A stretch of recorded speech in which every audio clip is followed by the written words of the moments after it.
You stole my wedding country and my wedding performer. You ever watch someone lose the game they thought they'd already won?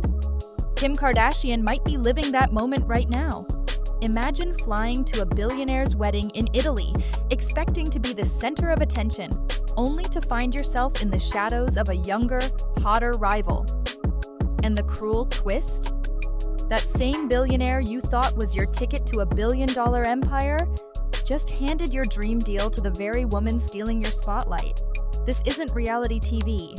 This is the kind of real-life plot twist even Kim's PR machine can't spin. It all started under the golden Tuscan sun at Jeff Bezos and Lauren Sanchez's wedding, a guest list dripping with power, money, and fame. Kim Kardashian was there, dressed to kill, expecting cameras to drink her in like champagne. But instead, the lenses kept drifting to Sydney Sweeney. The younger, fresh-faced starlet wasn't even trying, yet every time the photographers clicked, there she was, glowing like the main character. And just when Kim thought she could pivot the spotlight back, news broke that Pete Davidson, yes, her ex she swore she'd moved past, was expecting a baby. The timing was brutal. Headlines lit up, social media exploded, and suddenly, Kim wasn't the trending topic. Still, she tried to claw her way into the moment. Her move? Lock eyes with Tom Brady, turn up the charm, and create a little wedding magic. But what was supposed to look effortless ended up reading as desperate. The subtle glances turned into obvious attempts, and whispers started swirling. It wasn't working. Kim was playing to a crowd that had already moved on. Sydney Sweeney didn't have to lift a finger to dominate the room. She was the walking embodiment of everything Hollywood is drooling over right now: the fresh, natural beauty, the curves, the golden girl glow. She's the kind of all-American Barbie casting directors fight over, the type of starlet brands throw money at without a second thought. And here's where it stings for Kim. For months, she's been chasing that exact aesthetic, bleaching her hair, slipping into pastel corsets, staging high-gloss photo shoots to project that doll-like perfection. But no matter how meticulously it's curated, it just doesn't land the same. Kim is Armenian, a mother of 4, and a woman in her 40s. Nothing wrong with that. In fact, that's power in itself. But it's a different lane entirely. The public can feel the difference, and in a business built on perception, that gap is everything. While Sydney's star rises on the back of authenticity and relatability, Kim's comes with whispers about surgeries, edits, and reinventions. The comparison is brutal. One is seen as the new, untouched it girl, the other as the veteran fighting to prove she can still play in the same league. And standing there at Bezos' wedding, watching Sydney bask in the effortless glow Kim's been trying to manufacture, had to burn. But Sydney Sweeney was only half the story. The real power play, the one Kim thought she had in the bag, was Jeff Bezos himself. Rumors say Kim had been working this angle for 2, maybe 3 years, practically since her Pete Davidson chapter closed. This wasn't about clout or headlines. This was about locking down a billionaire business ally who could supercharge her next empire move. And not just any move, her shiny new private equity firm, Sky Investment Partners. From charity galas to private yacht parties, Kim, Jeff, and Lauren kept showing up together. Enough that the whispers got weird. People started joking they were a throuple, not in a romantic way necessarily, but in that tight, overly comfortable orbit that makes everyone wonder what's going on behind the scenes. To Kim, this was textbook Kardashian strategy, charm, proximity, opportunity. She'd built her entire career on turning connections into capital, and Bezos was the ultimate prize. The math in her head was simple. Get close enough, make him see the SKIMS empire as an irresistible investment, and walk away with $1 billion check to fuel her next act. And for a while, it looked like she might actually pull it off. Behind the glittering gowns and million-dollar smiles, Kim's SKIMS empire was quietly becoming a battlefield. Publicly, the brand was thriving. Billion-dollar valuation, celebrity endorsements, global expansion. But insiders whispered about something darker, a growing split in the team over who really deserved the spotlight. Sydney Sweeney's campaign with SKIMS had been a PR jackpot.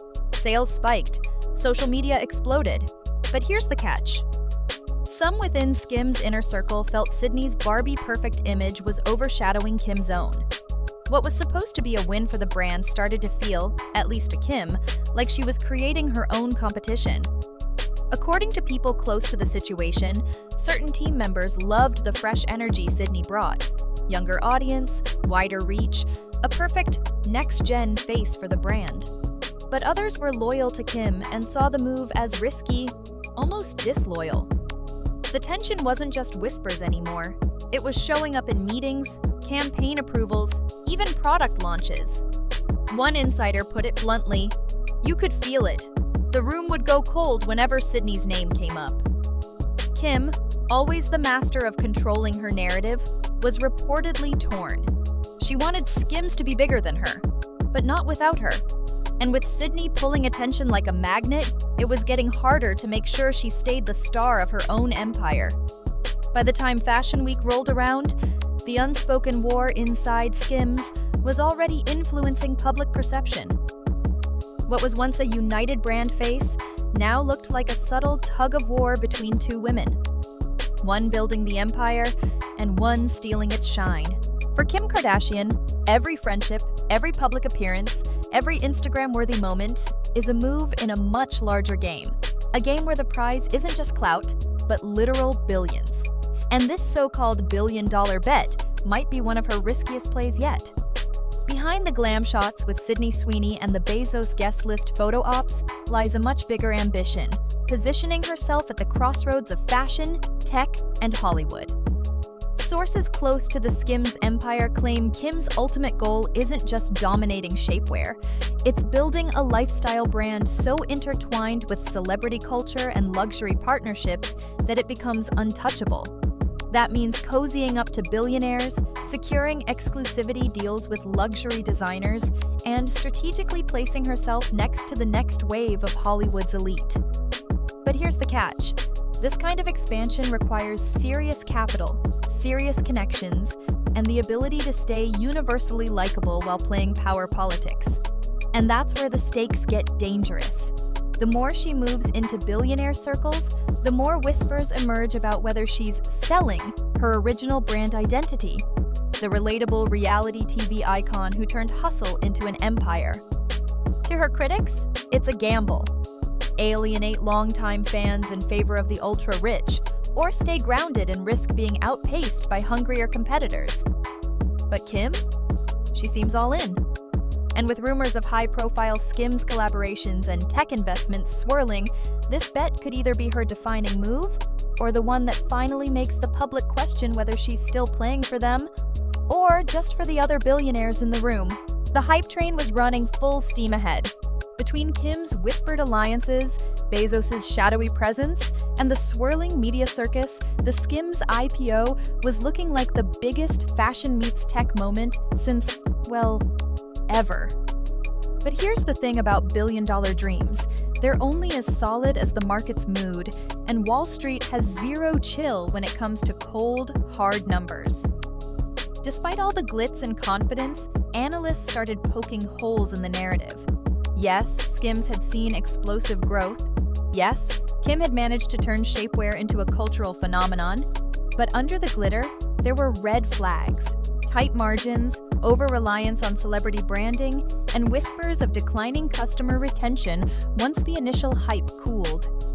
Sustaining this level of demand in a saturated market is nearly impossible, one financial strategist told Bloomberg, practically side-eyeing the whole enterprise. Then came the elephant in the room, Bezos' rumored involvement. The SEC doesn't play around, and any whiff of backroom dealing or preferential treatment in an IPO can tank credibility faster than you can say insider trading. Even the mere suggestion of it was enough to make cautious investors hesitate. If Bezos is pulling strings here, the optics could get messy, warned another market analyst, hinting at the potential PR nightmare. Kim, for her part, brushed it all off in interviews. She doubled down on her belief that SKIMS wasn't just a brand, it was a movement. But while the fan base loved the message, the finance crowd wanted receipts, not runway moments. This was Wall Street, not the Met Gala, and in the cold fluorescent light of investor meetings, a celebrity glow only goes so far. Behind the scenes, some insiders were beginning to whisper that Kim might have overplayed her hand. Without hard, undeniable numbers, even the most powerful partnerships couldn't shield SKIMS from the harsh reality of the market's verdict.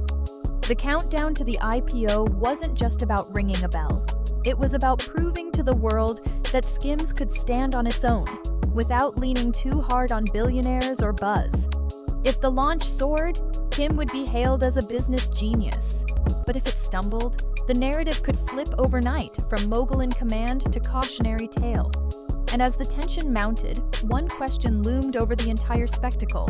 Was SKIMS truly built for Wall Street, or just for the spotlight? The morning after the Fashion Week spectacle, the internet wasn't just buzzing, it was on fire. Twitter threads, Reddit posts, TikTok stitches, every corner of social media had latched onto the SKIMS drama like it was the season finale of a reality show. Only this time, it wasn't scripted. Kim's camp went into immediate PR overdrive. Her stylists were instructed to post behind-the-scenes photos that painted the night in a more flattering light. Shots where she was laughing with designers, moments where the dress looked flawless under studio lighting, and captions that subtly hinted at media misinterpretation. But that only added fuel to the fire. People started comparing those images to the raw, unfiltered clips from the runway, pointing out the discrepancies like amateur forensic analysts. Behind closed doors, things were worse. Reports began trickling out that several key SKIMS partners were furious, not because the dress itself was a disaster, but because the narrative had spun out of control. Fashion insiders claimed that Kim had overridden her creative team's suggestions for a simpler, sleeker look in favor of a shock factor outfit. That decision, they said, might have been the exact moment SKIMS' carefully curated public image began to crack. To make matters worse, a leaked text chain allegedly between two SKIMS marketing execs surfaced online. In it, one of them joked, "We're officially the meme brand now." The screenshot went viral in minutes. And yet, even as the backlash mounted, Kim wasn't backing down. She doubled down in interviews, insisting that fashion was meant to be disruptive, that SKIMS was pushing boundaries. But for the first time in a long time, her words didn't seem to be controlling the conversation. The conversation was controlling her. The fallout was no longer just about a dress. It was about ego, about brand identity, and about whether SKIMS could survive a storm when its founder was also the lightning rod. And so, as the gondolas drifted back into their docks and the last champagne flute was cleared from the candlelit tables, Venice returned to its quiet self. But the echoes of this wedding, this high-profile collision of wealth, love, power, and public perception, are still bouncing through the media chambers. Some see it as a fairy tale, proof that even the world's richest man can be swept up in romance. Others see it as a strategic play, a flex of social dominance wrapped in luxury lace and old-world charm. But beyond the headlines and the hashtags, this moment stands as a mirror for our obsession with the ultra-rich. Why do we dissect their lives like episodes of a prestige drama? Why do we care so much about who was invited, what was worn, and how much it all cost? Maybe it's because, deep down, we know these events aren't just weddings. They're statements. Statements about taste, power, influence, and sometimes just how far reality can stretch when money is no object. Jeff and Lauren will move on, jetting to their next yacht stop, making their next big investment, posing for their next viral photo. But for the rest of us, this wedding remains a snapshot of our era, where billion-dollar love stories aren't private affairs but public spectacles, and where the line between romance and performance is blurrier than ever.